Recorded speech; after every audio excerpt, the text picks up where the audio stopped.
If we want to go to heaven, we need a total transformation.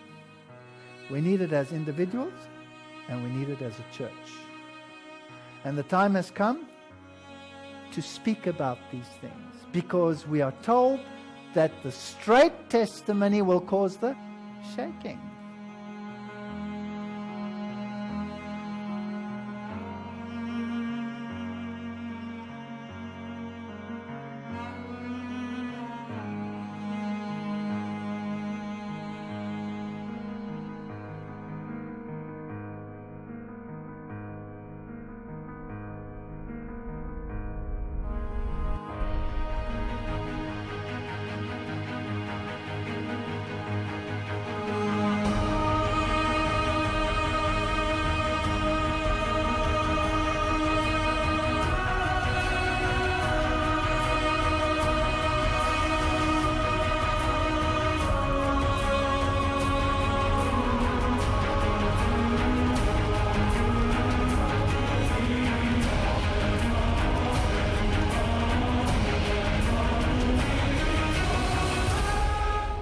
We will have to have a total transformation.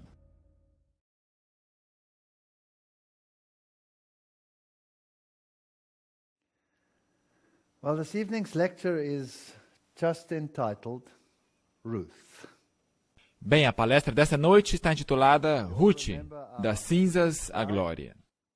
Nós todos nos lembramos de nosso verso bíblico para essa série inteira, transformação total. E não vos conformeis com este mundo, mas sede transformados pela renovação do vosso entendimento, para que experimenteis qual seja a boa, agradável e perfeita vontade de Deus. Toda esta série está desenhada para a igreja. Fala sobre a igreja de Deus. Estamos passando por todos os problemas que estão associados com a igreja. Mas não importa quais sejam as condições, esta é sua igreja. E nós temos tipologias tão bonitas na Bíblia. E nós falamos sobre várias delas. Nós tratamos de toda a tipologia dos filhos de Israel, como ela se aplica ao último chamado do povo de Deus para fora de Babilônia nos últimos dias. Mas tem bonitos exemplos na Bíblia desta igreja e desta relação. Portanto, essas tipologias somam e dão um colorido ainda maior. E nós queremos dar uma olhada nelas só para completar a imagem. Não somente considerar o êxodo dos filhos de Deus em sua totalidade, mas também acrescentar um certo toque pessoal que o Senhor pôs na sua palavra. Se nós consideramos o contexto histórico, nos termos de Moabe, onde os filhos de Israel acamparam um pouco antes de cruzar o Jordão. O contexto da história está explicitamente declarado nas palavras da abertura do livro, nos dias em que os juízes julgavam. Houve uma fome na terra, mas essa declaração de forma alguma é definida. Houve mais que uma fome na Palestina durante o tempo dos juízes. Entretanto, comparando a genealogia de Davi nos últimos versos do livro de Ruth com a genealogia de Davi no primeiro capítulo de Mateus, descobrimos que a mãe de Boaz foi Raabe.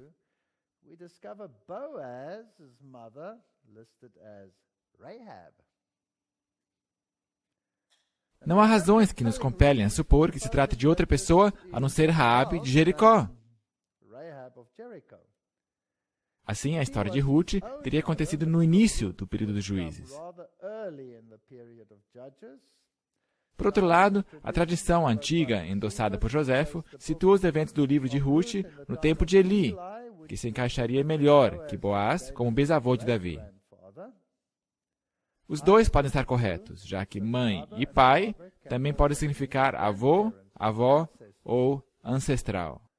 Pessoalmente, eu favoreço a primeira opção, que foi mais cedo. Por nenhuma razão específica, mas eu prefiro essa.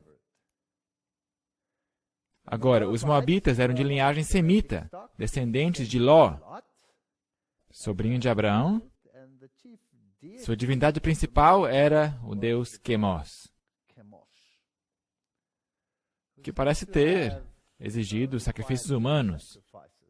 Isso vem da concordância. Portanto, estamos aqui pintando um contexto, um transfundo do livro de Ruth. Nós não conhecemos muito sobre os Moabitas antes da época do Êxodo, a não ser de sua origem, que não foi a mais nobre, como nós todos sabemos.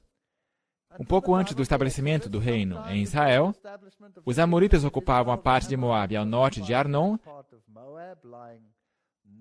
mas Israel sujeitou os amoritas e ocuparam o que tinha sido o território moabita.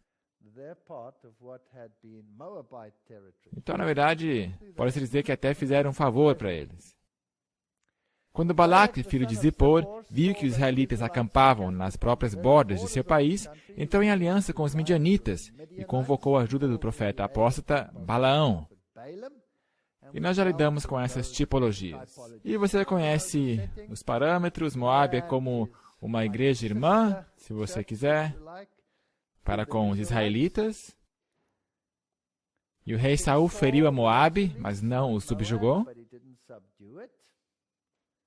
E também vemos a Davi colocando seus pais sob a proteção do rei de Moabe, talvez porque tinha essa relação familiar com os moabitas.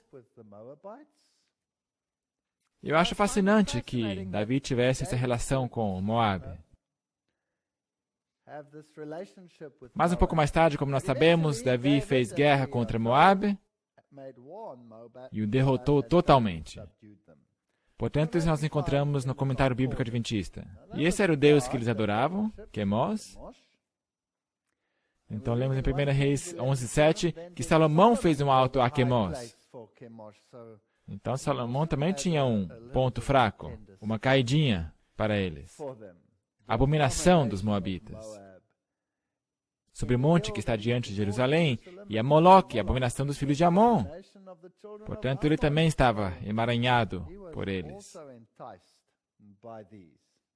Fascinante. Esses deuses requeriam sacrifícios humanos a serem feitos por eles. E é por isso que Deus os chama de abominação. Todo esse tipo de adoração. Agora, nós vamos dar uma passada pelo livro de Ruth e prestar atenção na tipologia que se refere à Igreja de Deus. E sucedeu que nos dias em que os juízes julgavam, houve uma fome na terra. E por isso um homem de Belém de Judá, havia 2 Beléns. Esse verso diz qual das 2 Beléns. Essa é a mesma Belém onde Jesus nasceu. Muito específico, para que não erremos, a Bíblia é muito específica. E foi peregrinar nos campos de Moabe. Ele e sua mulher e seus 2 filhos. Não é a coisa mais sábia que se pode fazer. E nós também fazemos isso, não fazemos? Nós também, às vezes, peregrinamos entre os moabitas. Qual seria o equivalente moderno? Pensar que as outras igrejas evangélicas são a mesma coisa que aqueles que se alinharam em obediência aos mandamentos de Deus. Mas não é a mesma coisa. Agora, eu amo essa tipologia. É de fato uma gracinha. O nome do homem era Elimeleque e da sua mulher Noemi. E o nome dos seus 2 filhos, eu acho que aqui na América do Norte se falaria Melon. Nós falamos Malon, mas não importa. E Quilion eram efrateus de Belém de Judá. E chegaram aos campos de Moabe e ficaram ali. Agora, se eu fosse pai, esses provavelmente seriam os últimos nomes nos quais eu pensaria para dar a meus filhos. Isso é incrível, mas lembre-se que na tipologia e na Bíblia, o nome sempre representa algo. Você não simplesmente dá um nome assim. E também penso que Deus inspirou os pais ao darem certos nomes. E Deus também mudou nomes, não mudou? Elimeleque, o esposo de Noemi, morreu, e ficou ela com seus 2 filhos, os quais tomaram para si mulheres moabitas, e era o nome de uma órfã, E o nome da outra, Ruth. Então temos aqui vários nomes, e ficaram ali quase 10 anos. E Malom, ele era o esposo de Ruth, e Quilion morreram, e assim também ficaram só as mulheres. A mãe de todos perdeu seus 2 filhos e seu marido. Portanto, estavam sem descendentes. Portanto, Noemi estava em problemas. Agora vamos dar uma olhada nesses nomes. Eu gosto dos nomes. Elimeleque, este nome significa meu Deus é rei. Noemi significa meu prazer. Ruth, amiga. Bonito nome. Amiga. Ofra, esta é a irmã. Alguns acham que o nome Ofra significa teimosa. Outros sugerem que vem da palavra Efra, servo ou corça. Não seria nada mal. Malom, esse era o marido de Ruth. Há diferenças de opinião sobre o significado deste nome, assim como o de seu irmão. Um possível significado de Malom é doentio. Você chamaria seu filho de doentio? Alguns argumentam que sua morte prematura endossa essa alternativa. Quilion, possivelmente esse nome significa lamento. Ficar lamentando, ficar chorando. Lamentando. Portanto, aqui estavam 2 filhos doentios. Os 2 irmãos problemáticos. É possível que nenhum dos 2 meninos tinha aparência robusta no seu nascimento. Agora, eu penso que esses nomes estão aí por uma razão. E Deus escreve a sua tipologia mesmo no nome das pessoas. Portanto, Noemi é meu prazer, Ruth, amiga, Elimeleque, meu Deus é rei, mas os que morrem em Moabe são doentios e estão lamentando. Será que isso começa a esboçar alguma história? Você ficará doente, vai se lamentar e eventualmente vai morrer se você permanecer ali. Portanto, a solução é ir ao lar. Bem, isso é Wadi al-Mujib, em Moabe, onde Israel fez a travessia e Ruth e Noemi viviam. Esse é o lugar exato, e se você der uma olhada aqui, são regiões montanhosas estéreis. Bem, país interessante. Alguns dos fósseis nessa área. Isso mostra que estava submerso em água durante o dilúvio também.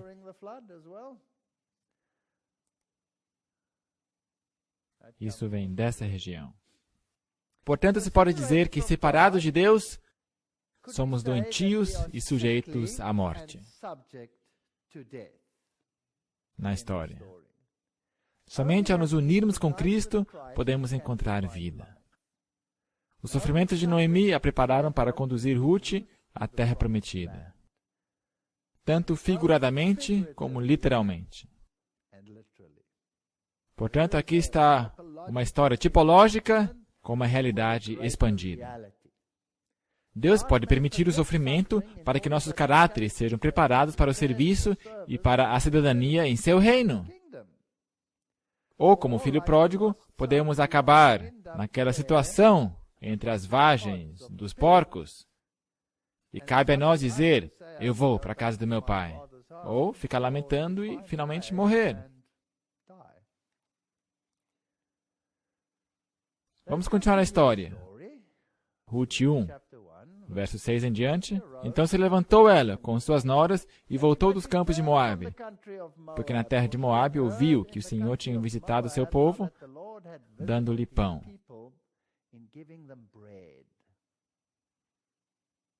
Pão, pão da vida, tipologias.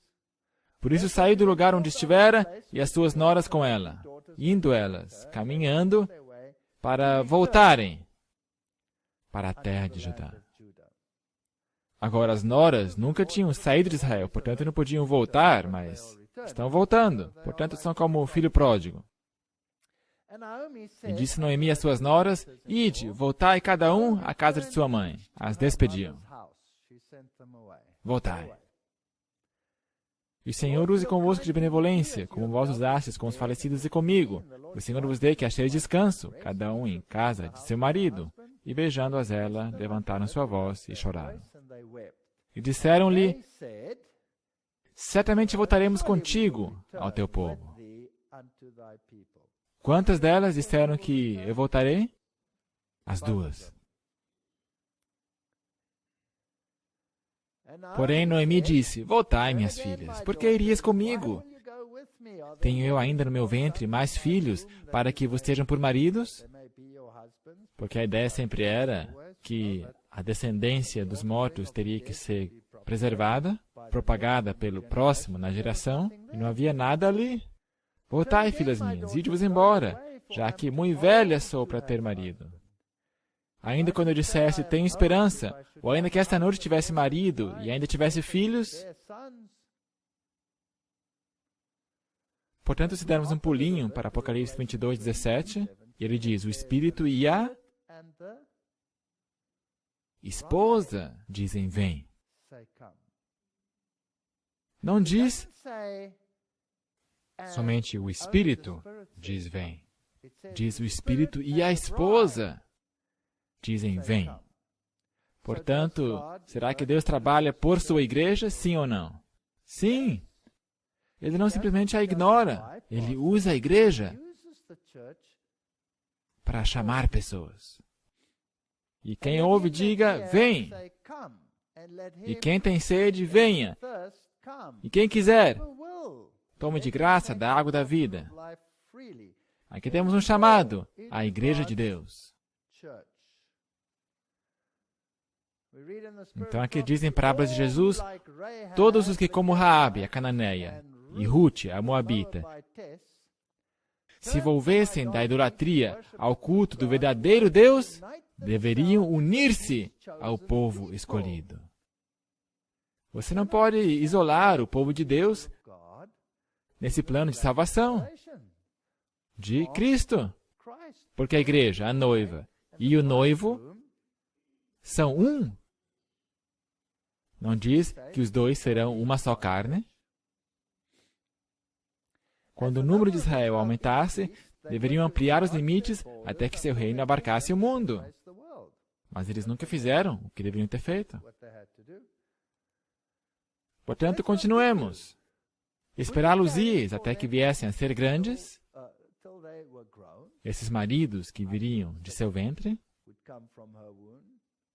deter-vos-ies por eles, sem tomares marido?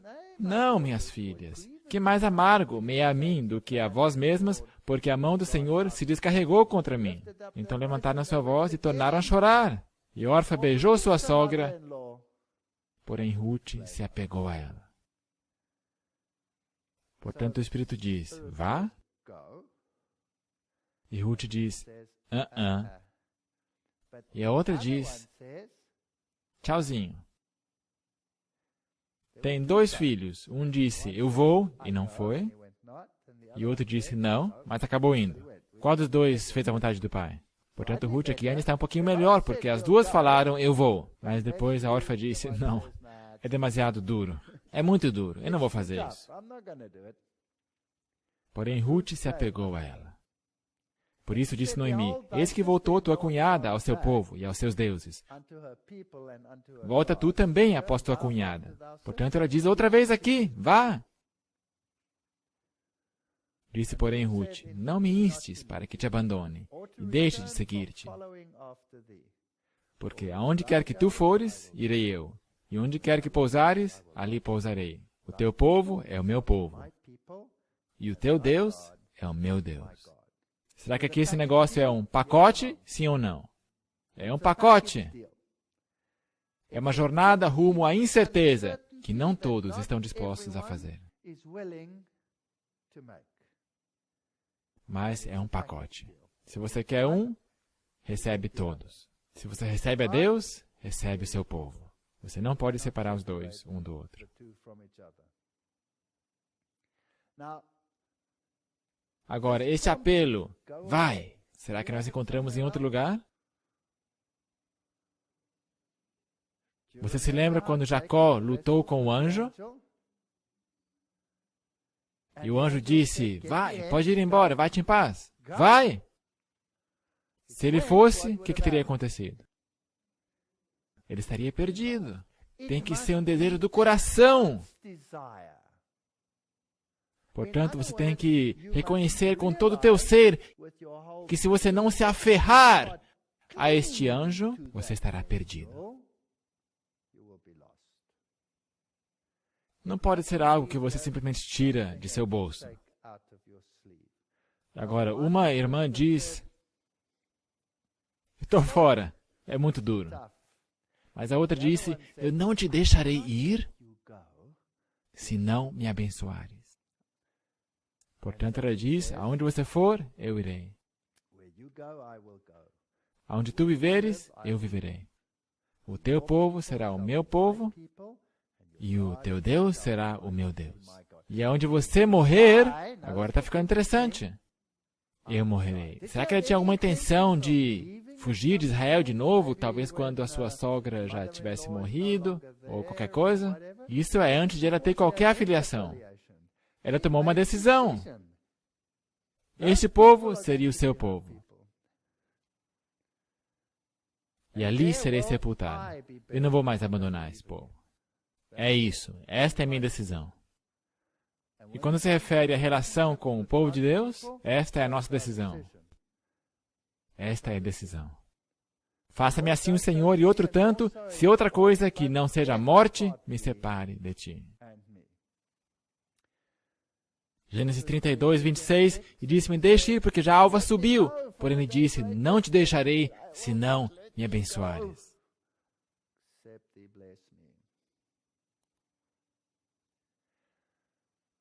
Vendo Noemi que de todo estava...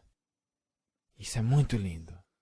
Sabe, quando você começa a ler a Bíblia de um ponto de vista tipológico, não é simplesmente uma história. Se torna um assunto pessoal de vida e morte.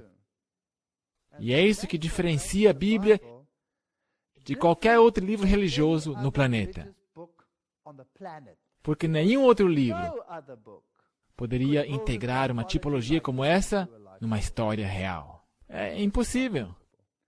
E nenhum ser humano poderia conseguir tal façanha. De uma forma tão consistente, em um período de mais de 1000 anos. Esqueça. Isto é inspiração divina. Estava de todo resolvida a ir com ela, estava decidida, colocar o rosto como um seixo. Resolvida a ir com ela, deixou de lhe falar. Assim, pois, foram-se ambas até chegarem a Belém. Agora, Belém significa cesto de pão. Agora aconteceu que, chegando em Belém, toda a cidade se comoveu por causa delas. Portanto, houve uma grande comoção na cidade. É assim que deveria ser. Se alguém se une às fileiras da igreja, se nós temos amor fraternal, não importa de onde vem essa pessoa, nós temos que nos comover com alegria. A Bíblia diz que nem sempre fazemos isso bem, porque quando o filho pródigo voltou para casa, o que aconteceu? O rosto do irmão ficou bem amargo. Portanto, nós também, muitas vezes, temos esse comportamento. E o falho para a própria vergonha. Para a própria vergonha. E diziam, é Noemi. Não é esta Noemi? Porém, ela lhe disse, não me chameis Noemi, chamai-me Mara. Mara significa amargura, porque grande amargura me tem dado o Todo-Poderoso. Cheia parti, porém vazia o Senhor me fez tornar. O que acontece se você vai para Moabe?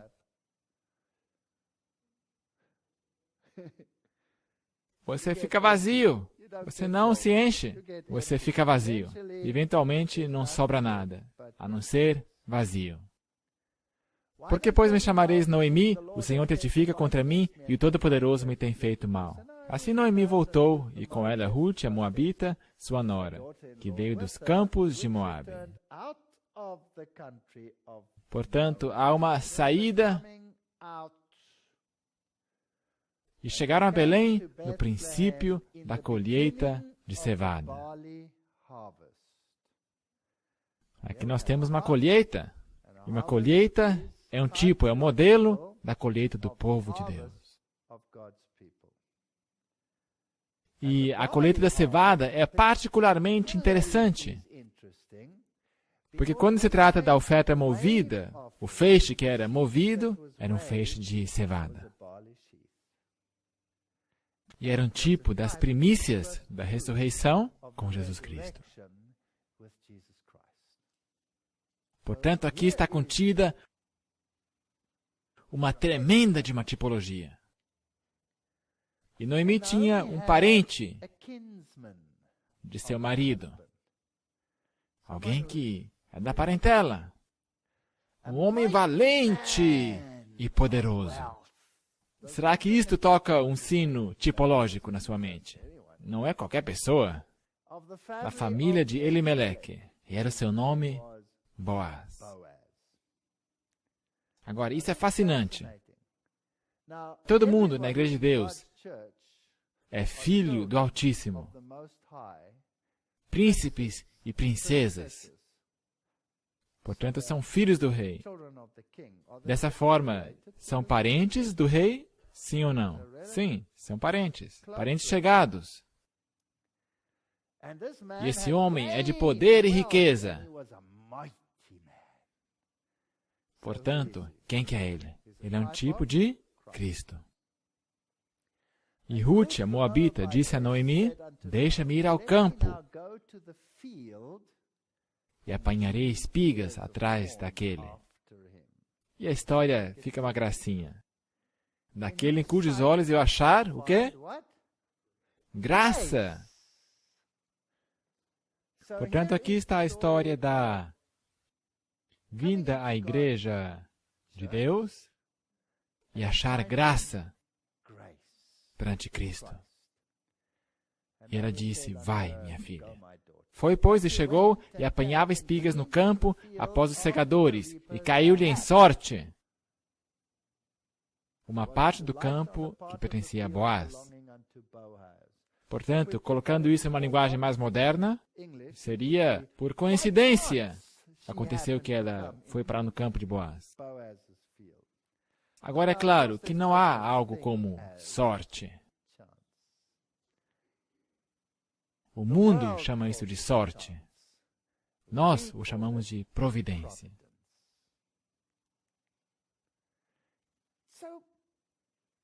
Portanto, caiu-lhe em sorte, por acaso, por providência. Ela foi colher no campo de Boaz, que era da família de Elimeleque. Um de seus filhos, um dos filhos de Deus. Sorte. Um acaso em causas secundárias, mas ordenado pela providência de Deus. Deus sabiamente controla os pequenos acontecimentos, mesmo os que parecem casuais. Muitos grandes empreendimentos começaram com uma simples ocorrência, fortuita para o homem, mas planejada por Deus. Eu achei que isso foi bem formulado. Portanto, agora a história se desdobra, e Boaz veio de Belém. E eu acho que realmente eles martelam bem nesse prego, para que não esqueçamos. Ele veio de Belém, o cesto de pão. Estamos lidando com uma colheita aqui. E a colheita tem que ver com a colheita de almas. E disse aos segadores: o Senhor esteja convosco. E disseram-lhe eles: o Senhor te abençoe. Portanto, havia esta relação cortês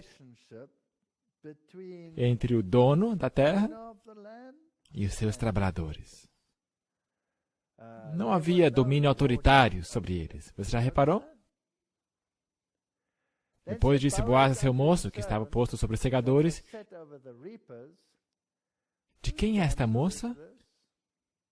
E respondeu o moço, que estava posto sobre os segadores, e disse: esta é a moça moabita, que voltou com Noemi, dos campos de Moabe. E disse-me ela: deixa-me colher espigas e ajuntá-las entre as gavelas após os segadores. Assim ela veio, e desde pela manhã está aqui até agora, a não ser um pouco que esteve sentada em casa. Portanto, qual que é a sua atitude? Ela está envolvida. Ela está lá. Ela está trabalhando. Ele está conseguindo matéria-prima para fazer pão. Está se alimentando do que pertence a Boaz. Então disse Boaz a Ruth: ouves, filha minha, não vás colher em outro campo, nem tampouco passes daqui, porém aqui ficarás com as minhas moças. Aqui estão as moças, e as moças tipificam igrejas. Fique aqui. Não vá embora. É isso. Não há outra coisa. É esse o lugar ao qual você pertence. Os teus olhos estarão atentos no campo que cegarem, e irás após elas. Não dei ordem aos moços que não te molestem.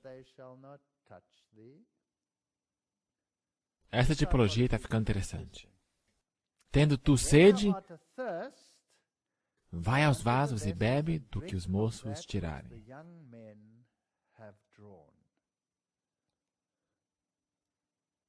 Portanto, aqui está ela, com Boaz. Aqui está uma imagem talhada em madeira. Então ela caiu sobre o seu rosto e se inclinou até o chão e lhe disse: porque eu achei graça aos teus olhos. Isso aí somos nós. Cada um de nós se inclina e pergunta: por que eu achei graça aos teus olhos? Ela não tinha nada, era uma moabita.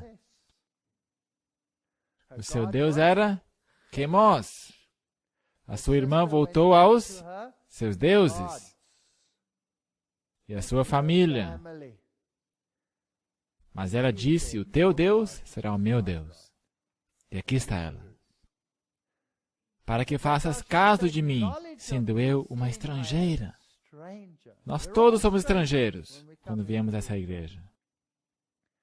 E respondeu Boaz e disse-lhe, e agora podemos ver uma outra tipologia. Bem se me contou quanto fizeste à tua sogra depois da morte do teu marido. Deus está completamente informado do que nós fazemos. Ele nos conhece por dentro e por fora. E deixaste teu pai e tua mãe. Você consegue reconhecer alguma coisa?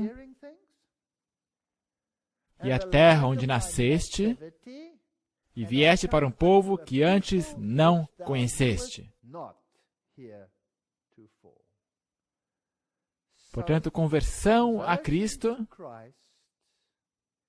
significa vir a um povo que não se conhece até aquele momento. Quantas pessoas querem fazer isso? Querem ter a Cristo, mas querem permanecer nas mesmas circunstâncias nas quais estiveram antes. Mas você não pode fazê-lo. Se trata de um pacote. Você recebe o povo junto com Cristo. O Senhor retribua o teu feito e te seja concedido pleno galardão da parte do Senhor, Deus de Israel, sob cujas asas te vieste abrigar. É poderoso. Poderosa tipologia. É incrível. Se nós damos uma olhada no Evangelho de Marcos, capítulo 10, E Jesus respondendo disse, em verdade vos digo que ninguém há que tenha deixado casa, ou irmãos, ou irmãs, ou pai, ou mãe, ou mulher, ou filhos, ou campos, por amor de mim e do Evangelho, que não receba 100 vezes tanto, já neste tempo, em casas, irmãos, irmãs. Portanto, se você os abandonou, quem são esses que você está conseguindo agora? Não são os mesmos? Você está conseguindo uma outra família.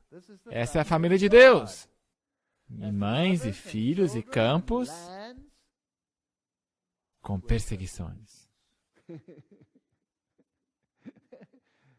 Eu gosto de Deus, porque Ele é tão honesto. Ele não diz, vem para mim que vai ser uma vida fácil. Não. Esse é um caminho espinhoso. Se você fizer essa mudança, você será perseguido. E no século futuro, a vida eterna. Ok? Então ela disse, achei graça em teus olhos, Senhor meu, pois tu me consolaste. Portanto, nesta situação estressante de ir a um povo totalmente diferente, aonde encontraremos conforto? Com Cristo. É o teu único conforto. Porque no princípio, até que você firme pé e tudo isso, só haverá lágrimas. Aqui está o teu conforto. E você tem que se apegar a Ele e dizer-lhe, eu não te deixarei ir, porque isso é tudo que você tem. E falaste amigavelmente à tua serva. Isso nos diz algo sobre Jesus. Não sendo eu ainda como uma das tuas criadas. Portanto, eu não sou uma delas ainda. Eu tenho que me firmar nesta igreja. Eu saí dessa situação, saí do mundo, do espiritismo, saí das drogas, saí, seja lá do que for, de Babilônia. E eu vim à igreja. E eu simplesmente não passei por essa experiência ainda. Mas obrigado, porque tu és simpático e amigável para comigo. E sendo já a hora do almoço, disse-lhe, achega-te aqui e come. E come do pão e molha o teu bocado no vinagre. Isso é como dizer pão e vinho. Corpo e o sangue de Cristo. Vem e internalize a verdade para que você possa crescer. Vem e coma do maná celestial para que você possa entender. E ele se assentou ao lado dos segadores. E ela lhe deu do trigo tostado, e ela comeu e se fartou. Quem que vai te alimentar nas circunstâncias nas quais você se encontrará numa nova igreja? Às vezes você vai parar numa igreja onde parece que não há ninguém que se importa. E mesmo assim, você deve continuar ali. E a tua única nutrição virá do Boaz antitípico.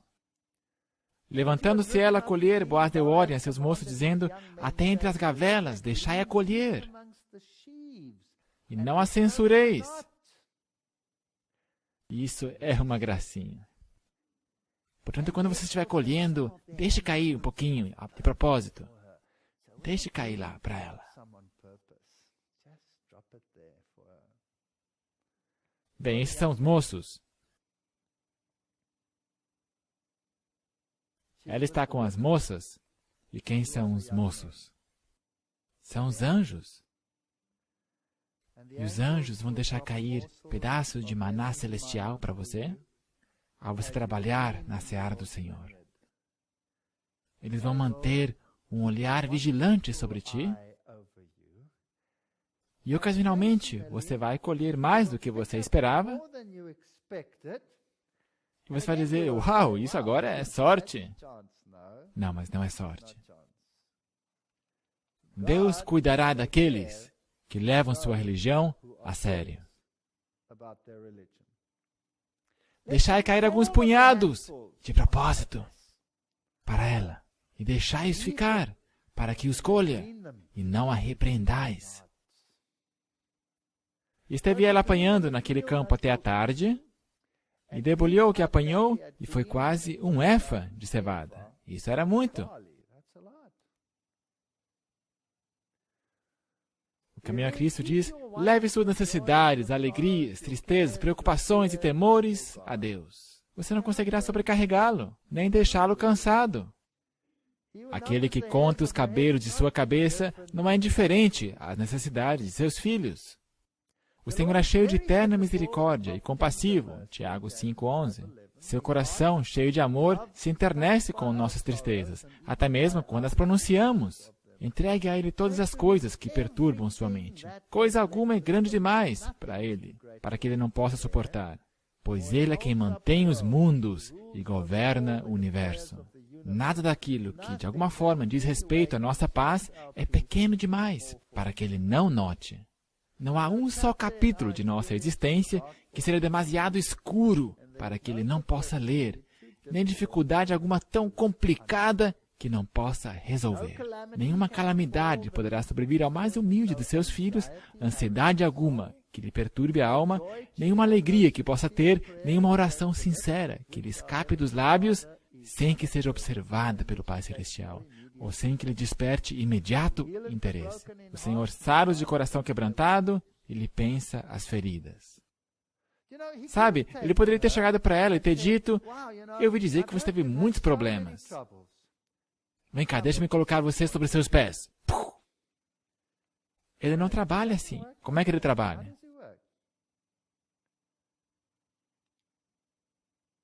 Lentamente. Você lentamente começa a interiorizá-lo. Mas ele cuida de você. Ele te dá pedaços. Deixe cair alguns gravetos aqui de propósito. Ele toma conta de todas as suas necessidades. É incrível.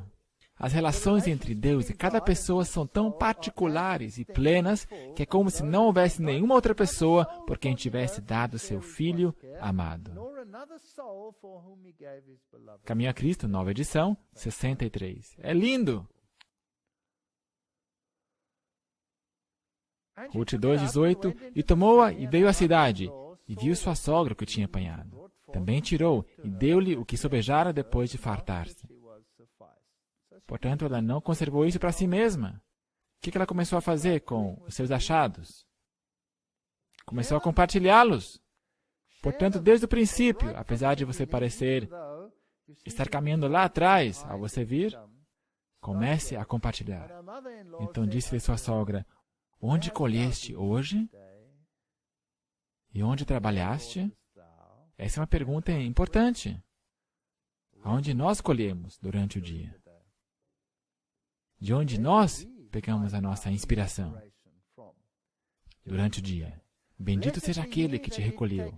E relatou à sua sogra com quem tinha trabalhado e disse: o nome do homem com quem hoje trabalhei é Boaz.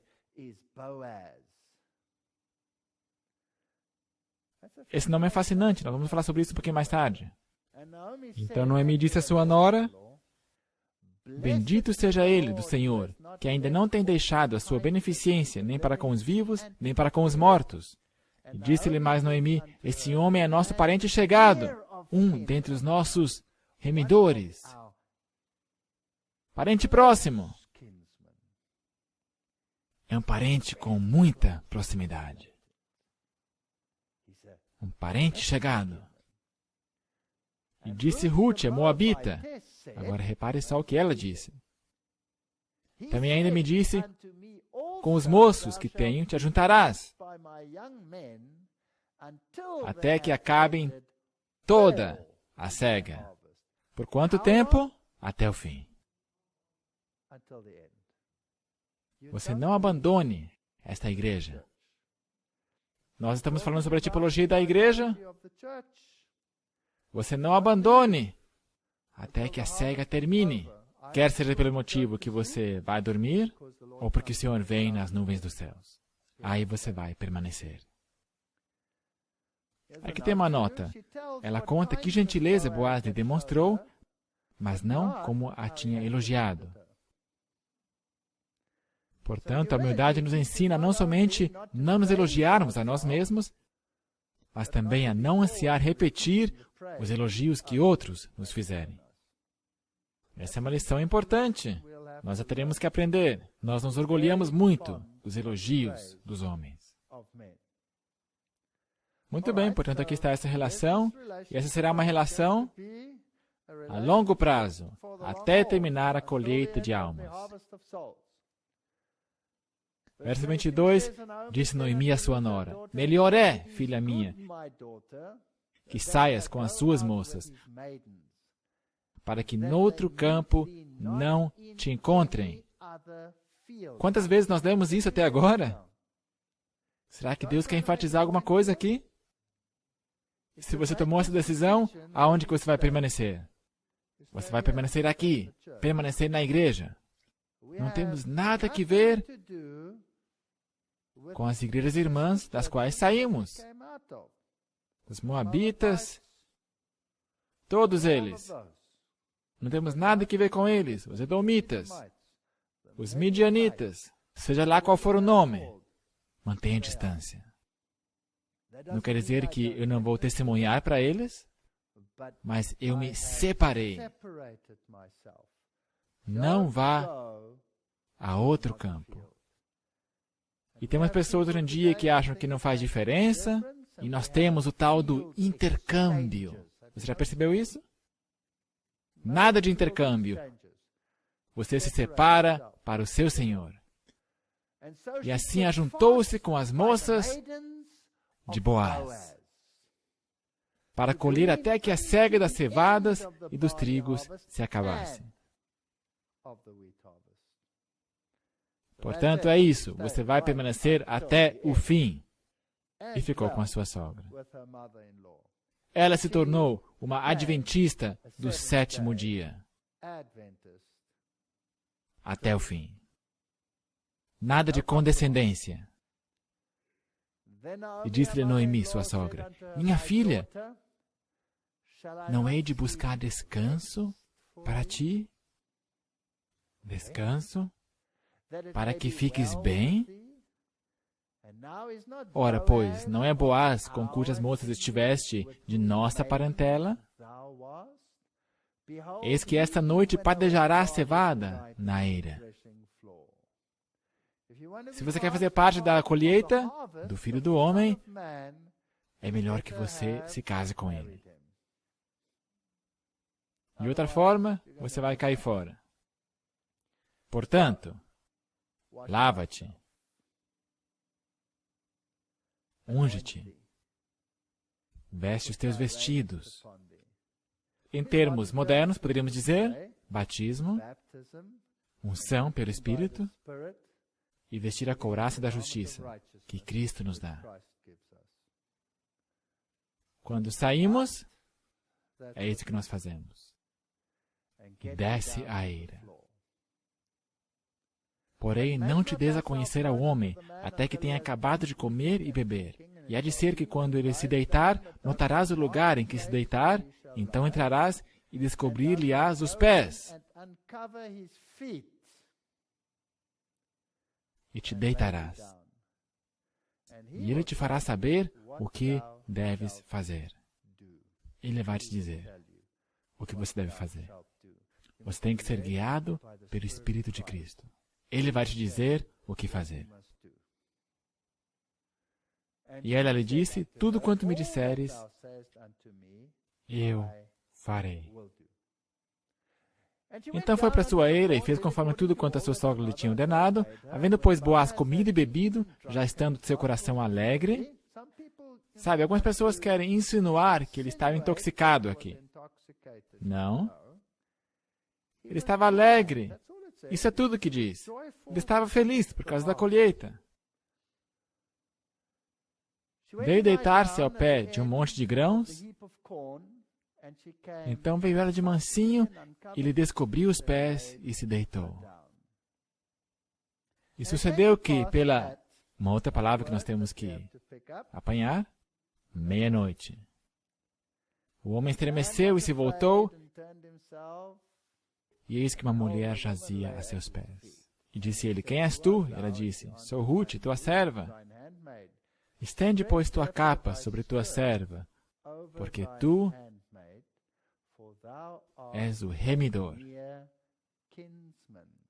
Esta é uma proposta de casamento. Ela tem a ousadia de fazer uma proposta de casamento. Jacó teve a ousadia de falar, eu não vou te deixar ir, mesmo que Deus dissera, vai. Jacó também fez uma proposta de casamento. Eu não vou deixar você ir.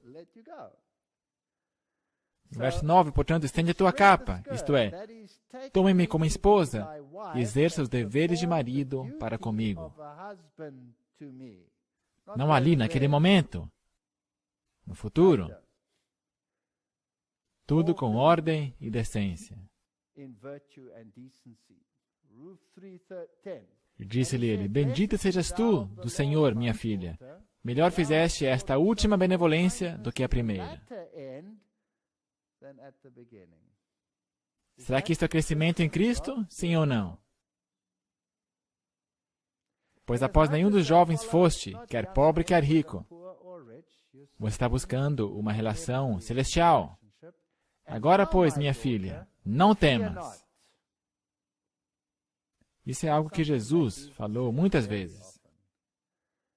Tudo quanto disseste, te farei, pois toda a cidade do meu povo sabe que és mulher virtuosa. Portanto, aqui está uma mulher virtuosa. Não havia nada de estranho acontecendo aqui. Essa foi uma conversação decente. Porém, agora é verdade que eu sou o remidor, mas ainda outro remidor há mais chegado do que eu. Está ficando interessante. Fica-te aqui esta noite. E será que pela manhã, se te remir, bem-estar, que te redima. Porém, se não quiser te redimir, vive o Senhor, que eu te remirei. Deita-te aqui até amanhã. Portanto, nós temos que ir negociar com alguém que, pela genealogia, é um parente mais próximo. Será que é alguém a quem nós pertencemos antes de virmos a Cristo?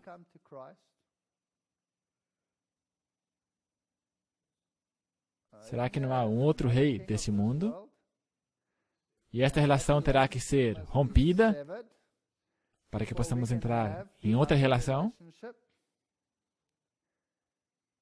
Ficou-se, pois, deitada a seus pés até pela manhã, e levantou-se antes que pudesse um conhecer o outro, porquanto disse, não se saiba que alguma mulher veio à eira.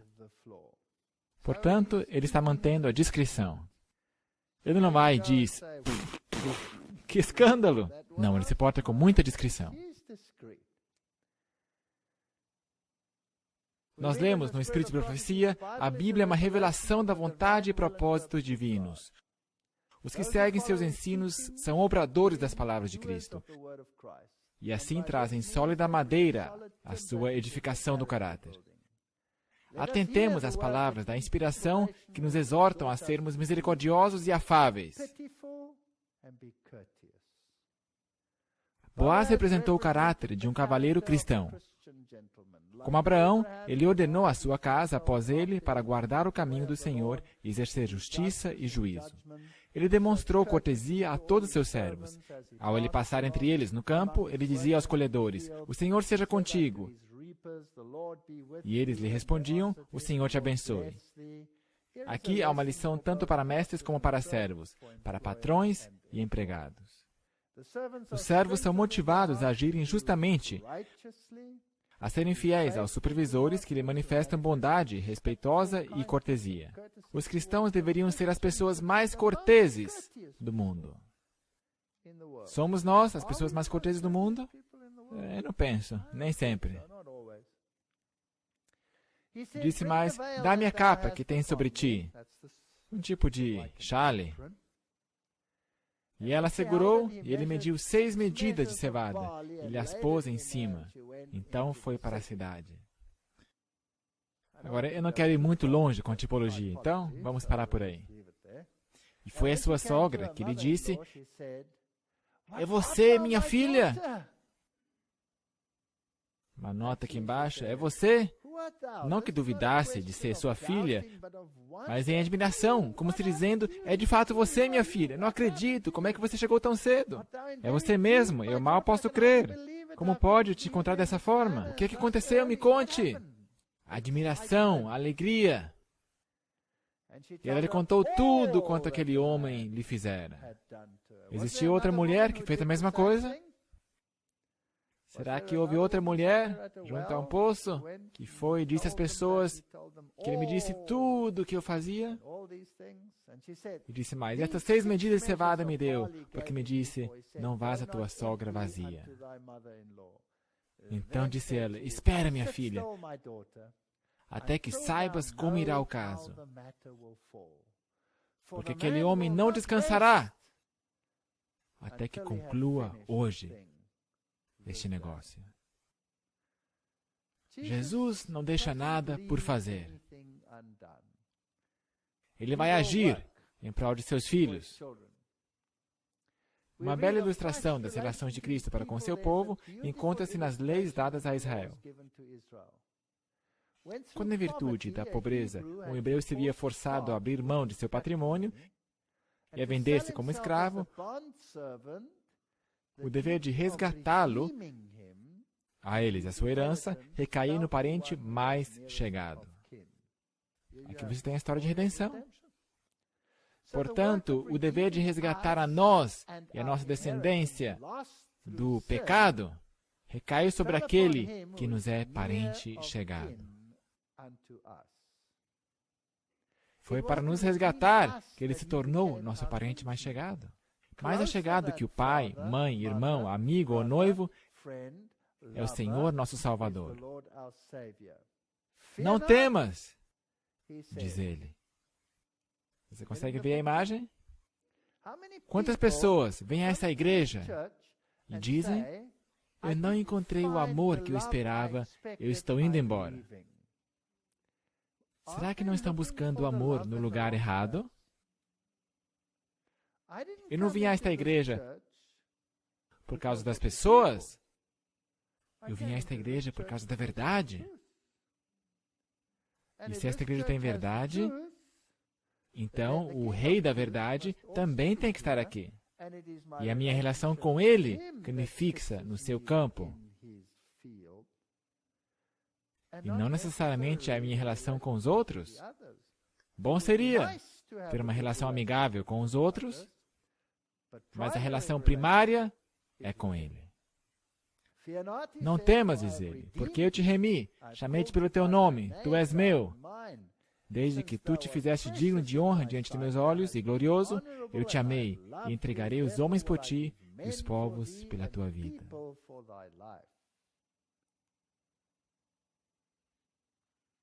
Ellen White escreve em Cartas a Jovens Namorados: eu te amo. Quão significativas são essas palavras entre dois jovens. Ainda mais maravilhosas elas se tornam quando nos são ditas por nosso Salvador, que deseja que sejamos felizes e encontremos alegria em nosso relacionamento uns com os outros. Cristo comparou seu amor pela igreja como o amor entre marido e esposa. As Escrituras contêm ternas histórias de amor, tais como a de Jacó e Raquel, e a comovente história de Ruth, a Moabita, que através de seu casamento com Boaz, tornou-se um elo na genealogia do Messias. Nosso Pai Celeste se interessa por nossa vida afetiva. Através dos escritos inspirados nas Escrituras e de Ellen G. White, Deus tem dado conselhos aos jovens em sua busca pela felicidade. Veja que grande amor nos tem concedido o Pai, que fôssemos chamados filhos de Deus. Eu vim para que tenham vida e a tenham em abundância. Essas coisas vos tenho dito para que o meu gozo esteja em vós e o vosso gozo seja completo. Aquele que tocar em vós, toca na menina do seu olho. Zacarias 2, verso 8. Esta é a relação da qual estamos falando. As outras, seria ótimo se também fossem boas. Mas se não for o caso, essa relação ainda nos tem que sustentar. Este amor do qual falo é lento em perder paciência.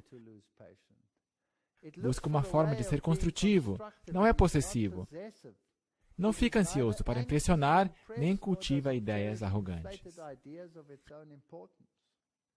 O amor é sofredor, é benigno. O amor não é invejoso, não se vangloria, não se ensoberbece, não se porta inconvenientemente, não procura seus próprios interesses, não se irrita, não suspeita mal, não se regozija com a injustiça, mas se alegra com a verdade. O amor tudo sofre, tudo crê. O amor tudo espera, tudo suporta. O amor jamais acaba.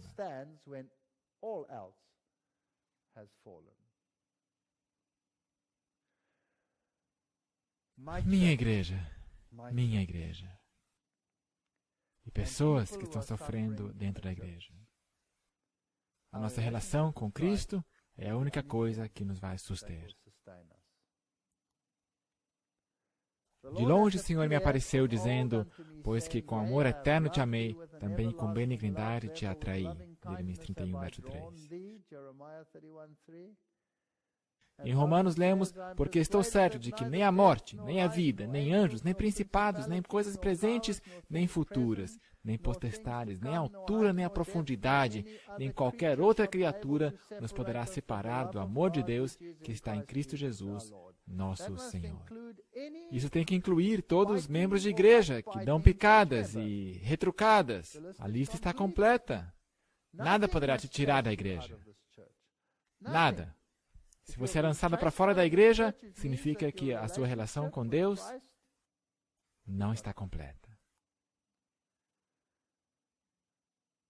Nos escritos de Ellen G. White, nós lemos, escrevo-te porque a amo, diz ela. Queridos jovens, desejo falar-lhes declaradamente, pois quero que sejam salvos. Minha querida irmã, escrevo-lhe por amor de sua alma. Não considero o seu caso sem esperanças. Se fosse assim, minha caneta não estaria escrevendo essas linhas. Aceite a repreensão como vindo de Deus. Aceite o conselho e a advertência dados com amor. Nós precisamos ser mais corteses uns com os outros. E precisamos ser mais corteses mesmo com aqueles cujos casos parecem sem esperança. E aqueles que são aparentemente contra tudo que defendemos. Então Boaz subiu à porta, representa juízo, não é? E assentou-se ali, e eis que o remidor de que Boaz tinha falado ia passando, e disse-lhe, ó fulano, vem cá, assenta-te aqui. E desviou-se para ali e assentou-se. Então, ele chamou ele. Agora vão negociar com esse outro parente. Então tomou 10 homens dos anciãos da cidade. O número 10 é interessante, mas deixa quieto. E disse, assentai-vos aqui, e assentaram-se. Então disse ao remidor, aquela parte da terra que foi de Elimeleque, nosso irmão, Noemi, que tornou da terra dos Moabitas, está vendendo. E eu resolvi informar-te disso e dizer-te, compra diante dos habitantes e diante dos anciãos do meu povo. Se a hás de redimir, redime-a. E se não houver de redimir, declara-mo, para que o saiba, pois outro não há senão tu que a redima, e eu depois de ti. Então disse ele, eu a redimirei. Claro, eu vou pegar essa terra. Oba, mais um pedaço de terra. Então Boaz lhe diz, a terra é a boa notícia, aqui vem as más notícias. No dia em que comprares a terra da mão de Noemi, também a comprarás da mão de Ruth, a Moabita. Aqui está esse pacote. Mulher do falecido. Ups, quer dizer que o que você vai receber não vai ser teu, mas herança do falecido. Para suscitar o nome do falecido sobre a sua herança. Então nós vemos a força do egoísmo. Ele disse ao remidor, para mim não a poderei redimir, para que não prejudique a minha herança. Toma para ti o meu direito de remissão, porque eu não poderei redimir. Eu não vou abandonar nenhum tio do meu egoísmo. Você a redime. Havia, pois, já desde muito tempo este costume em Israel, quanto à remissão e permuta, para confirmar todo o negócio. O homem descalçava o sapato e o dava ao seu próximo. E isto era por testemunho em Israel. Disse, pois, o remendor a Boaz: toma para ti. E descalçou o sapato. Então o negócio estava fechado. Portanto, o caso estava encerrado. Então Boaz disse aos anciãos e a todo o povo: sois hoje testemunhas de que tomei tudo quanto foi de Elimeleque, e tudo que era de Quilion, e de Malom e da mão de Noemi. Ele leva todo o pacote. Não há nada que fica de lado. Eu não posso reter nada. É tudo ou nada.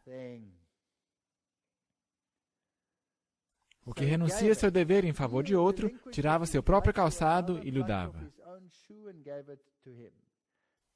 Isto era simbólico e uma cerimônia significativa e conveniente. Com isso, como que se dizia: tome o meu calçado, onde eu costumava ir, e pise no meu campo, e com este calçado entre nele. Ou seja, vestir o calçado do outro e tomar suas posses. Isto era um testemunho e admitido como evidência suficiente em todos os casos desta natureza. Portanto, agora temos um outro dono. E de que também tomam por mulher a Ruth, a Moabita, que foi por mulher de Malom. Ela era mulher do doentio. Tinha um marido doentio. E agora ela consegue um outro marido. Não é uma gracinha isso?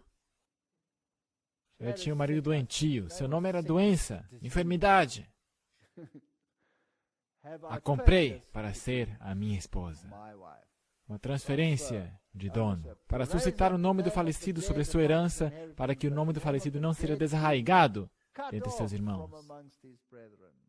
Nele há vida original. E ele o pode dar, para que o nome do morto não seja desarraigado. Se você está casado com a doença, você vai morrer. E você vai desfalecer e lamentar se estiver casado com outro. Disso sois hoje testemunhas. Na verdade, vos digo que quem ouve a minha palavra e crê naquele que me enviou, tem a vida eterna, e não entrará em condenação, mas passou da morte para a vida. Portanto, nós temos o juízo, nós temos a vida, nós temos os mortos aplicados nos princípios de Cristo. Daniel 7:22, até que veio o ancião de dias e fez justiça aos santos do Altíssimo, e chegou o tempo em que os santos possuíram o reino. Não serão desarraigados. Não sabeis vós que os santos hão de julgar o mundo? Não é interessante isto? Para que o nome do morto não seja desarraigado de entre seus irmãos e da porta do seu lugar. Eles vão, na verdade, ser juízes também. Esses mortos dignos serão juízes. Eles serão julgados por vocês. Portanto, sois indignos de julgar as coisas mínimas. Portanto, os santos vão julgar o mundo. Aqui estão os redimidos. Se assentarão em juízo dos outros. E todo o povo que estava na porta e os anciãos disseram: somos testemunhas. O Senhor faça a esta mulher que entra na tua casa como a Raquel e como a Lia, que também construiu a casa de Israel. E porta-te valorosamente em Efrata, e faze-te nome afamado em Belém. E seja a tua casa como a casa de Pérez, que Tamar deu à luz a Judá, pela descendência que o Senhor te der desta moça. Portanto, este era um dos descendentes de Judá, que era um dos patriarcas dessa parte do povo de Deus. E assim Boaz tomou a Ruth, e ela lhe foi por mulher, e ele a possuiu, e o Senhor lhe fez conceber, e deu à luz um filho. Portanto, Pérez honrável e numerosa como era sua família, apesar de ser nascido de um estrangeiro, Deus o abençoou tanto que sua família foi uma das 5 famílias a qual toda a tribo de Judá pertencia, e o progenitor os habitantes da cidade. Portanto, ele era o pai de Belém. E ele veio de qual tribo? Judá. O leão da tribo de Judá. Todos os links para Cristo estão nessa história. Tomou a Ruth, o que era livre para fazer, porque a proibição de se casar com estes se traduzia em se restringir dos que continuam as práticas pagãs. Enquanto que Ruth era uma prosélita sincera e convertida ao Deus de Israel. Assim, os que renunciam tudo por Cristo encontrarão mais que tudo com Ele. Portanto, era legal para ele se casar com ela, apesar de que, via de regra, um israelita não podia se casar com uma estrangeira. Então as mulheres disseram a Noemi: Bendito seja o Senhor, que não deixou hoje de te dar remidor, e seja o seu nome afamado em Israel. E ele te será por restaurador da alma, e nutrirá a tua velhice. O Senhor cuida de seus filhos, pois tua nora, que te ama, o deu à luz, e ela te é melhor do que 7 filhos. Portanto, aqui nasceu essa criança, e Noemi tomou o filho e o pôs no seu colo, e foi sua ama. E as vizinhas lhe deram o nome, dizendo: A Noemi nasceu um filho. E deram-lhe o nome de Obed. Este é o pai de Jessé, pai de Davi. Obed significa servidor. Servidor.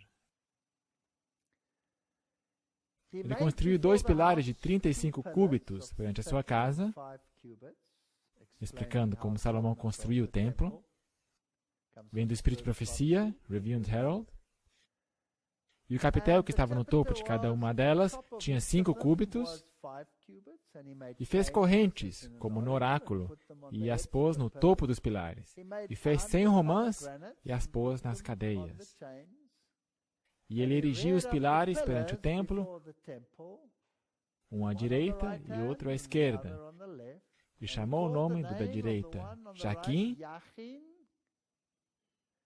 e o nome do da esquerda Boaz. Os pilares do templo, um deles recebe o nome de Boaz. Romãs tem sementes vermelhas dentro delas. As sementes estão cobertas de vermelho. E no topo há uma coroa. E a forma da coroa da romã, na parte superior, foi o modelo, como que o molde para a coroa de Salomão, que é um tipo do rei que reinará sobre Israel. Obed, servente. Jessé, destaque. Davi, amante. Aqui você tem a tipologia inteira de Cristo e de sua noiva. Agora, não é fascinante que a mãe de Boaz foi quem? Se você se lembra? Raabe. Ela foi uma prostituta. A esposa de Boaz foi uma moabita. Portanto, vamos resumir. Boaz e Ruth. Esta aqui é a conquista de Jericó. Tem uma imagem disso. Nem Boaz nem Ruth tinham o melhor dos transfundos. Você concordaria com isso? No que toca a sua linhagem, a mãe de Boaz era Raabe, uma prostituta, mas ajudou Israel na conquista de Jericó. Bem, ela provavelmente se casou com um dos 2 espias, que veio assessorar as defesas da cidade e assim foi levada a uma posição de honra. Ruth era moabita e, portanto, posteridade de uma união indecente entre Ló e uma de suas filhas. Agora imaginem só esta linhagem sendo a linhagem de Cristo, com essas duas mulheres e, além disso, vinham de um transfundo idólatra. Mas apesar de seu transfundo, estas duas mulheres estão na linhagem de Jesus. Isto tem que tipificar a totalidade da redenção. Não importa de onde você vem, quando você toma esta decisão, o teu Deus será o meu Deus, e o teu povo será o meu povo, você entra nesta relação matrimonial com Cristo. Você está tomando essa decisão, portanto você está se deitando aos pés de Jesus, os está descobrindo e dizendo, se case comigo.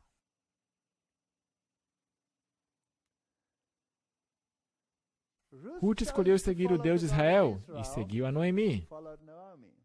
Onde fores, eu irei. O teu Deus será o meu Deus. Noemi instruiu a Ruth a se deitar aos pés de Boaz. Nós temos que nos deitar aos pés de Jesus.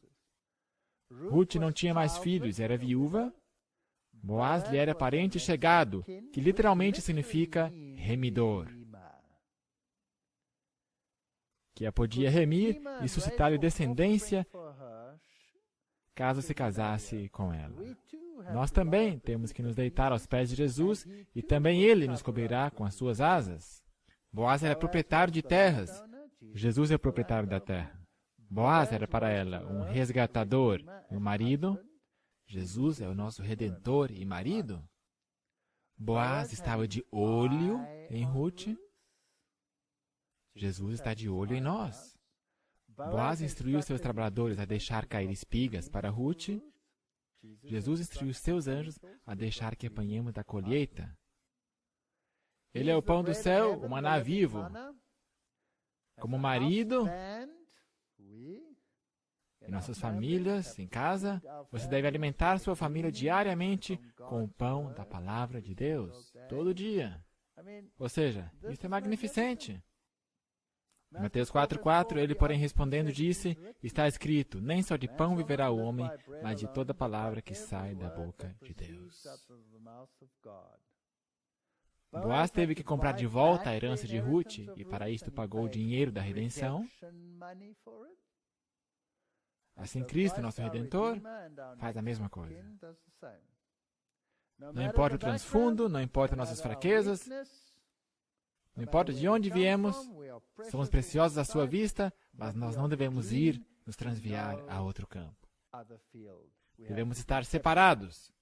O Sarah White diz, às vezes pode parecer que o Senhor esqueceu os perigos de sua igreja e os danos causados a ela por aqueles que seguem princípios que ele não pode endossar. Nós temos problemas na igreja. Mas Deus não se esqueceu. Nada neste mundo é tão querido a Deus como sua igreja. Ele nota todas as ações dos membros. Não é de sua vontade que as políticas mundanas corrompam seu histórico de representante do céu. Nada ofende tanto o coração de Cristo como o dano causado àqueles pelos quais ele morreu para salvar. Seu coração de amor é ferido quando o coxo é afastado do caminho pelas tortuosas veredas feitas pelos outros. Deus não permite que seu povo seja vencido pelas tentações de Satanás. Ele vai castigar aqueles que o representam mal, mas ele será piedoso a todos os que sinceramente se arrependem. Cristo ama sua igreja. Ele dará toda a ajuda necessária àqueles que o invocam, pedindo forças para o desenvolvimento de um caráter à semelhança de Cristo. Esta é a sua igreja. Nós a temos que engolir como parte do pacote. Atos 12:46, e perseverando unânimes todos os dias no templo, partindo o pão em casa, comiam juntos com alegria e singeleza de coração, louvando a Deus e caindo na graça de todo o povo. E todos os dias acrescentava o Senhor à igreja os que se haviam de salvar. Portanto, aqui na tipologia do livro de Ruth, Nós temos essa tipologia de Cristo e nós como indivíduos, e Cristo e nós de forma corporativa. E as relações que temos que ter uns com os outros estão todas aí, na tipologia. E eu temo que nisto nós falhamos desastrosamente. Portanto, Deus quer que tenhamos uma transformação total. Uma renovação da mente, para que possamos reconhecer qual que é a boa, agradável e perfeita vontade de Deus. Que o Senhor nos ajude a amá-lo mais e amar mais a sua igreja. Amém.